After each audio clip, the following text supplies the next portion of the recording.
Miia yrittäjänä ja sisustussuunnittelijana Tila et ihmeessä. Olen Sirpa ja sisustussuunnittelija ja yrittäjä Tila et ihmeessä. Tila et ihme on sisustusalan yritys Aleksis Kivenkadulla. Se, miksi me on päädytty tähän Aleksis Kivenkadulle avaamaan tämä myymälä, johtuu siitä, että me on tehty sisustussuunnittelua ihan meidän asiakkaille ja me on niihin kohteisiin myyty huonekaluja, tapetteja, palaisimia. Ja sen asiakkaiden kysynnän kautta sitten on tullut tämä meidän myymälä, että tämä on nyt auki sitten ihan jokaiselle. Ei tarvitse olla välttämättä meidän suunnitteluasiakas.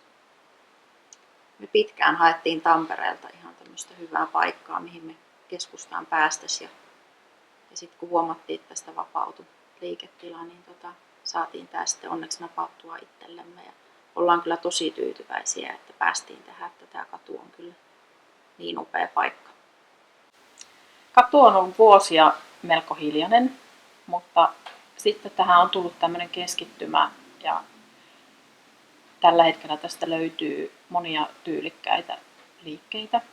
Tästä on tullut paljon eläväisempi ja tästä löytyy jokaiselle oikeastaan jotakin. Ja juuri se, että kun tästä on tullut vähän tämmöinen Tampereen sisustuskeskittymä, niin ihmiset kyllä antaa tästä tosi hyvää palautetta. Ja tässä on kyllä muutenkin tosi upeita nämä vaateliikkeet ja pienet erikoismyymälät.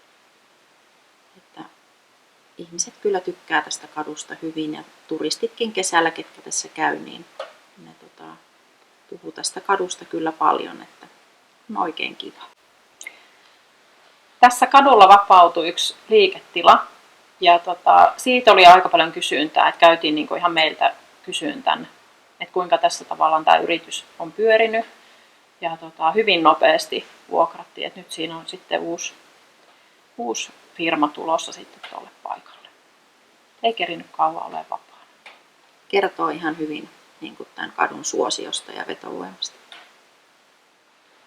Kaikilla tämän kadun yrittäjillä on kyllä ihan hyvä yhteishenki ja välillä pidetään semmoisia yhteisiä tempauksia. Mutta tämä katu on niin hieno, niin olisi kyllä ihan kiva, että enemmänkin voisi kyllä pitää meteliä tästä. Kivijalkamyymälöitä kyllä ihan niin kuin mun mielestä tarvitaan joka ikiseen kaupunkiin, niin kuin tänne Tampereellekin. Että ihan jo niin kuin kaupunkikuvan ylläpitämiseen. Meille saa tulla hypistelemään tuotteita, kattoon tuotteita, fiilistelemään tänne myymälään, mikä on mahdotonta ehkä just siellä verkkokaupassa tehdä. Ja kyllä mun mielestä jokainen ihminen, kuka haluaa tehdä ostoksia huonekaluista tai tämmöisistä, mitä meilläkin täällä on, niin haluaa tulla ihan paikan päälle katsoa niitä livenä ja tutkimaan ja mittailemaan ja näin. Ja kyllähän ne haluaa myös myyjältä sitä semmoista tietynlaista vahvistusta siihen omaan päätökseen ja apua ja muuta sitten tämmöiseen ostojuttuihin. Tulevaisuutta ajatellen me halutaan panostaa edelleen tähän meidän asiakaspalveluun ja laajentaa meidän toimintaa. Halutaan lisää henkilökuntaa tänne ja lisää sisustussuunnittelijoita. Lisäksi meillä on vielä visioita kyllä siitä verkkokaupasta, mutta se me toteutetaan kyllä sitten omalla tavalla ja ihan omalla tyylillä. Meille saa tulla myymälään hakemaan inspiraatioita ja hypistelemään ja katselemaan kaikkia meidän tuotteita. Ja meillä kyllä palvellaan asiakasta ihan kokonaisvaltaisesti, että kaikki on kyllä meille erittäin tervetulleita.